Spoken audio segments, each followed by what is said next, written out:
Sabe aquela sensação de que a cabeça simplesmente não para? Mesmo quando tá tudo quieto, parece que tem um barulho constante lá dentro.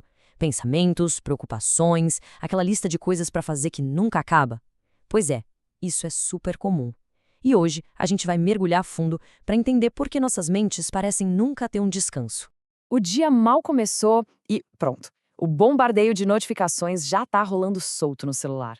É mensagem no grupo da família, e-mail do trabalho pipocando, alerta de aplicativo, cada som, cada vibraçãozinha é como se fosse um gancho puxando um pedacinho da nossa atenção. E aí, claro, a gente entra no fluxo infinito das redes sociais. É aquele feed que nunca termina, né? A gente fica rolando a tela sem parar, vendo atualizações, opiniões, fotos, vídeos. É um consumo de informação que alimenta a nossa mente, sim, mas que raramente nutre de verdade. E como se não bastasse o nosso próprio universo, a gente ainda carrega o peso do mundo nas costas. São as crises globais, as notícias de última hora, as manchetes que gritam na tela. Tudo isso vai se somando na nossa carga mental e cria aquela sensação de que a gente precisa estar em alerta o tempo todo. Bom, essa sensação de exaustão mental não é só sua, não. É uma experiência coletiva no mundo de hoje. Mas de onde é que ela vem? Por que é tão difícil simplesmente parar? A pergunta que não quer calar é essa. Afinal, por que a mente nunca para? Para achar a resposta, a gente precisa olhar para dois lugares. Para dentro, para o nosso cérebro, e para fora, para o mundo em que a gente vive. E a primeira parte da resposta, olha, tá na nossa biologia. É que a gente está operando com um hardware, sabe? Um cérebro que foi programado numa era completamente diferente da de agora.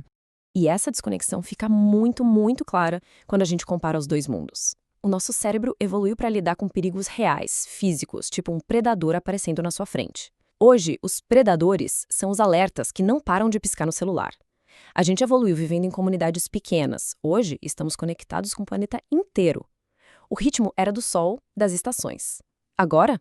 Agora é produtividade 24 horas por dia, 7 dias por semana. Resumindo, é um cérebro ancestral tentando sobreviver a uma sobrecarga de estímulos do mundo moderno. Para entender melhor como o nosso cérebro lida com tudo isso, vamos usar uma analogia que é, olha, perfeita para a situação, a do navegador mental. A ideia é bem simples, na verdade. Pensa que a sua mente funciona como um navegador de internet. Cada pensamento, cada preocupação, cada coisinha na sua lista de tarefas é uma aba aberta. E, igualzinho no computador, cada uma dessas abas consome um pouco de memória e da sua energia mental. E aí que a gente chega no primeiro grande problema. O mundo de hoje praticamente nos obriga a abrir um número de abas que é simplesmente insustentável. É só pensar na nossa rotina. Tem as abas do trabalho, né? E-mails, mensagens. Aí vem as abas sociais, com notícias e redes. E o pior é que até o nosso lazer virou uma lista de tarefas. São as séries para maratonar, os podcasts para colocar em dia. O resultado, um congestionamento mental que parece que nunca tem fim. Mas não é só o mundo lá fora abrindo abas na nossa cabeça, não. O nosso próprio cérebro tem uma função principal, que é tentar prever o futuro para manter a gente em segurança. Só que no mundo moderno, essa função virou uma verdadeira fábrica de preocupações, abrindo abas novas sem parar. O processo é mais ou menos assim. O cérebro percebe uma incerteza, tipo um prazo super importante no trabalho. Na hora, ele abre uma nova aba de preocupação. Em seguida, começa a rodar dezenas de cenários, e geralmente os piores cenários possíveis. E qual o resultado disso tudo?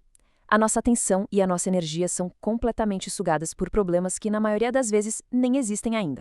Tá, então se o nosso cérebro vive abrindo essas abas de informação e preocupação, quer dizer que o problema está na gente? Que a nossa mente veio com algum defeito de fábrica? Bom, a conclusão é um pouquinho diferente. Isso leva a gente para uma ideia central, talvez a mais importante de todas aqui.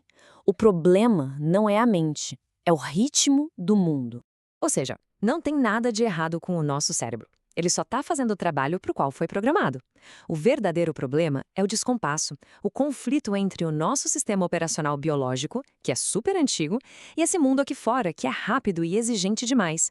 E só de entender isso, a gente já consegue ter um pouco mais de compaixão pela nossa própria mente. O que nos deixa como uma pergunta final, e talvez a mais importante. Em vez de ficar perguntando como a gente pode consertar a nossa mente que não para, talvez a verdadeira questão seja outra. Será que é possível encontrar um ritmo mais humano no meio desse mundo tão acelerado?